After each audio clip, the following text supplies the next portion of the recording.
Hi, my name is Ishmael and today we're going to be talking about the risks of investing in areas you do not understand and do not know very well.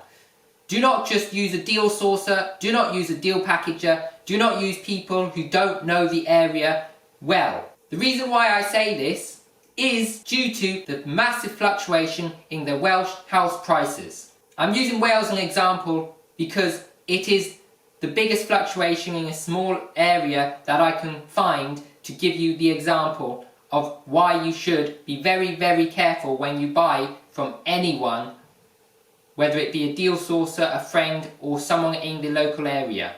You have to know that they have a good amount of property knowledge and they know what they're talking about and they're not just giving you numbers off a spreadsheet they learnt from a course, because that will sting you in the tail if you get it wrong. It could benefit you, but it could be a massive losses to you. So, what I'm talking about in particular is LL16 in Wales. Now, LL16 postcode in Wales has actually had one of the biggest increases in the whole UK in the last 12 months. Now, the increase in LL16 has been an average increase of, get this, 88%. Not 8.8, 88%. Now, the average over the UK was around about 8.2 to 8.8%. This is tenfold the UK average house price increase in this one postcode. Now, what does that look like? Well, the average price has gone up from approximately 164,000 to 320,000. That is a massive increase in property house prices. They almost doubled. An 88% increase on average in that postcode alone, which is great. If you bought in that postcode last year and you want to sell now, you'll make a massive amount of profit. Regardless of what you bought, you would have made a profit, because there's no way you could lose if you sold it now. With all your fees, it doesn't matter. Whatever price you bought it at, you'll make a nice profit. As long as you bought average house price or thereabouts and not some really expensive property. That's great if you bought a property in that area. However, if you bought a property in a different part of Wales, you could be stung in the tail. Why?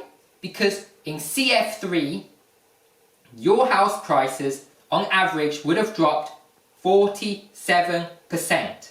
Yes, that's 47%, nearly 50%. That means your house price would have almost halved in the last 12 months. Now, if you bought a property planning to do a buy, refurbish, refinance on it in CF3 12 months ago, and you are now trying to sell it or you are trying to refinance it, the chances are the price you paid for it in bad condition is probably what the price is now after you've done all your work and spent all that time and energy on the property. And you might even be looking at selling it less than you paid.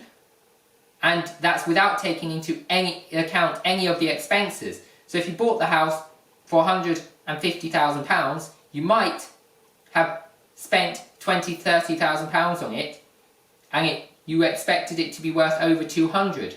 It could now be worth £140,000, £120,000. So you could have been stung badly.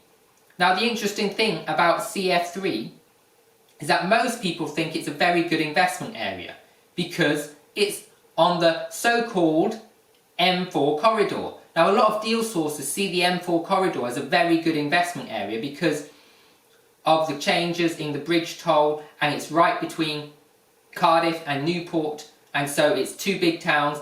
It's commuter distance to Bristol, so it's around about an hour-ish to Bristol. So you're looking at no bridge tolls. It's a very, very attractive location. The problem being that the house prices have dropped. Now, if they were a deal sourcer and they didn't know the local market and they didn't know why they had increased in the first place, they wouldn't know why they were dropping so drastically in the last 12 months. And therefore, they were selling the deals which they didn't know about, and they would sting the investor in the tail. So you need to be very careful where you're buying, who you're buying from, and do your own due diligence. Don't take anyone's word for it. Estate agents will not necessarily predict the house price fall. So you need to have a very good understanding of the local knowledge and area, what infrastructure is being built or being removed, whether they're increasing transport links, decreasing transport links, whether the population is increasing, decreasing. There's a lot of factors that go into finding a very good investment area that will have capital growth, or at worst, capital will stay the same. You don't want to invest in an area which you don't know, so make sure you invest wisely. If you like this video, please subscribe to my channel, whack that bell notification icon to get notified of videos coming out each and every week on great property information about investments, investment areas, what the markets are doing all over the UK, and make sure you stay up to date with all the information you need to be a successful property investor.